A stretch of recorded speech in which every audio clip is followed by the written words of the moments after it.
Accounting no problem में आपका स्वागत है। मैं हूं आरती। आज के इस वीडियो में आप जानेंगे कि Tally.ARP9 में बनी हुई किसी कंपनी को Tally Prime में माइग्रेट यानी स्थानांतरित या ट्रांसफर कैसे करते हैं। इसके पहले हम Tally.ARP9 को Tally Prime में अपग्रेड करने के लिए 3 वीडियोस बना चुके हैं, जिनमें से पहली वीडियो में हमने Tally Prime डाउनलोड और इंस्टॉल करने के बारे में बताया और उसके बाद वाली 2 वीडियोस में क्रमशः न्यू लाइसेंस को एक्टिवेट करने और एग्जिस्टिंग लाइसेंस को रीएक्टिवेट करने के बारे में बताया है। इन तीनों वीडियोस के लिंक हमने नीचे डिस्क्रिप्शन में दी है। किसी कंपनी को माइग्रेट करना तो बहुत सरल है, पर कभी-कभी माइग्रेट करते समय किसी कारण से माइग्रेशन का काम पूरा नहीं हो पाता है और वो कंपनी Tally.ARP9 और Tally Prime दोनों में ही नहीं चल पाती है। इसलिए सुरक्षा के उद्देश्य से पहले हमें उस कंपनी का बैकअप ले लेना चाहिए। तो चलिए किसी कंपनी का बैकअप लेने और उसको माइग्रेट करने की प्रोसेस को समझ लेते हैं।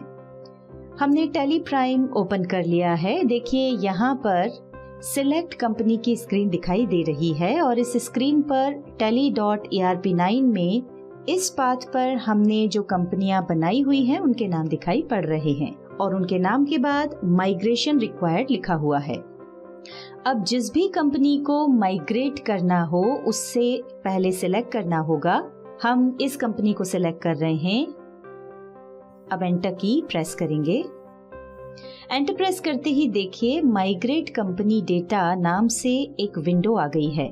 हम जिस कंपनी को माइग्रेट कर रहे हैं यहाँ उसका नाम दिखाई दे रहा है। इसके अलावा यहाँ नीचे लिखा हुआ दिखाई दे रहा है backup company data before migration और इसके आगे यस लिखा हुआ है। इस लाइन का अर्थ है माइग्रेशन के पहले कंपनी डेटा का बैकअप लें। यदि आप बैकअप लेना चाहते हैं तो यस ही रहने दें और यदि बैकअप नहीं लेना चाहते हैं तो कॉन्फ़िगर ऑप्शन पर क्लिक करें। यहाँ backup company data before migration highlighted है और इसके आगे यस लिखा हुआ है। आप नो के लिए एंटर प्रेस करें। ऐसा करते ही यस की जगह नो आ जाएगा। हम इसे यस ही रखना चाहते हैं, उसके लिए फिर से एंटर प्रेस कर रहे हैं। देखिए इसके नीचे ही बैकअप का पाथ देने के लिए भी ऑप्शन आ रहा है। हम डाउन एरो की प्रेस करके बैकअप डेस्टिनेशन पाथ पर चलते हैं। अब एंटर प्रेस करें। यहाँ पर देखिए 2 ऑप्शंस दिखाई दे रहे हैं, स्पेसिफाई पाथ और सिलेक्ट फ्रॉम ड्राइव। पहले हम आपको सिलेक्ट फ्रॉम ड्राइव वाला ऑप्शन समझा देते हैं। उसके लिए इस पर जाकर एंटर प्रेस करें। एंटर प्रेस करते ही आपके कंप्यूटर के सभी ड्राइव्स और कुछ फोल्डर्स दिखाई पड़ेंगे। आप इसमें से किसी को भी सिलेक्ट कर सकते हैं। हम डी ड्राइव सिलेक्ट कर रहे हैं। डी ड्राइव सिलेक्ट करते ही इस ड्राइव के अंदर जितने भी फोल्डर्स बने हुए हैं वो सभी यहाँ पर हमको दिखाई पड़ रहे हैं। यदि आप इनमें से किसी फोल्डर में बैकअप लेना चाहते हैं तो उस पर जाकर एंटर प्रेस करें। चलिए अब हम आपको स्पेसिफाई पाथ वाला ऑप्शन समझा देते हैं। इसके लिए स्पेसिफाई पाथ ऑप्शन को सिलेक्ट करें। यहाँ पर आपको वो पाथ टाइप करना होगा जहां पर आप इस कंपनी का बैकअप रखना चाहते हैं। हम F ड्राइव में एक नया फोल्डर बनाकर उसमें बैकअप लेना चाहते हैं। उसके लिए यहाँ हमने टाइप किया F, फिर कॉलन लगाकर उसके बाद बैकस्लैश लगाकर फोल्डर का नाम दिया बैकअप बिफोर माइग्रेशन और एंटर प्रेस किया।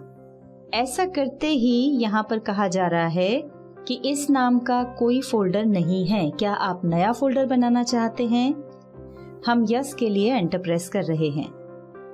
देखिए लिस्ट ऑफ फोल्डर्स में हमने जो अभी नया फोल्डर बनाया वो दिखाई पड़ रहा है।